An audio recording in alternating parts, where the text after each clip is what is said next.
বিসমিল্লাহির রহমানির রহিম। প্রিয় দেশবাসী, আসসালামু আলাইকুম। আমি সামিউল প্রধান রহমতে রাব্বানা থেকে বলছি। আমাদের 5টা আর দরকার।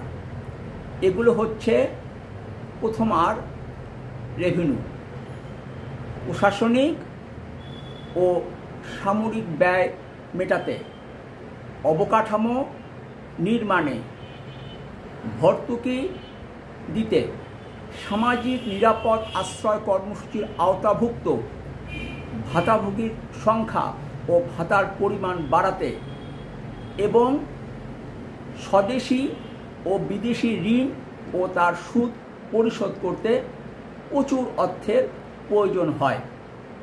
করের ভিত্তি সম্প্রসারণ করে আয় গোপন, কর ফাঁকি ও নিম্ন হারে কর পরিশোধ করার প্রবণতা রোধ করে রাজস্ব আয় বাড়াতে হবে। দ্বিতীয় আর, redistribution of national income among the citizens.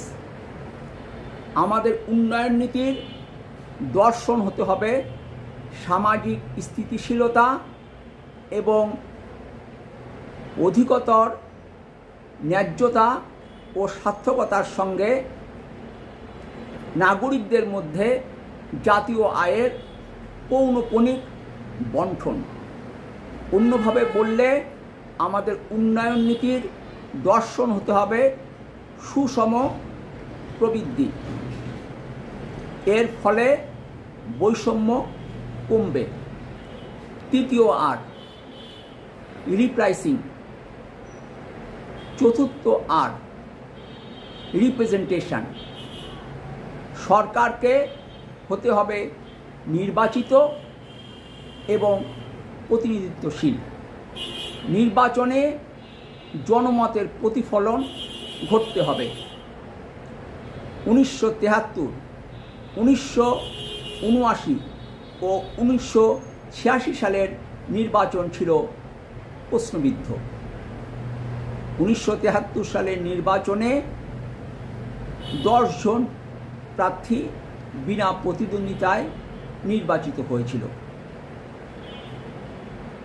1988 সালের নির্বাচনে আসম আব্দুর রবের নেতৃত্বে 76 দলীয় জোট থাকলেও ওই নির্বাচনে 49 জন প্রার্থী বিনা প্রতিদ্বন্দ্বিতায় নির্বাচিত হয়েছিল। 1996 সালের মধ্য ফেব্রুয়ারির নির্বাচন ছিল একতরফা।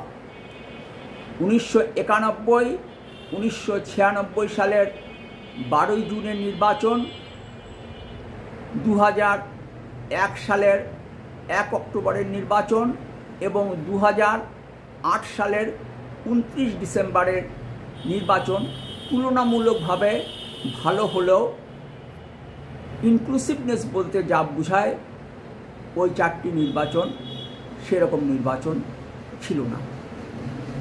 2014, 2018 ও 2024-এ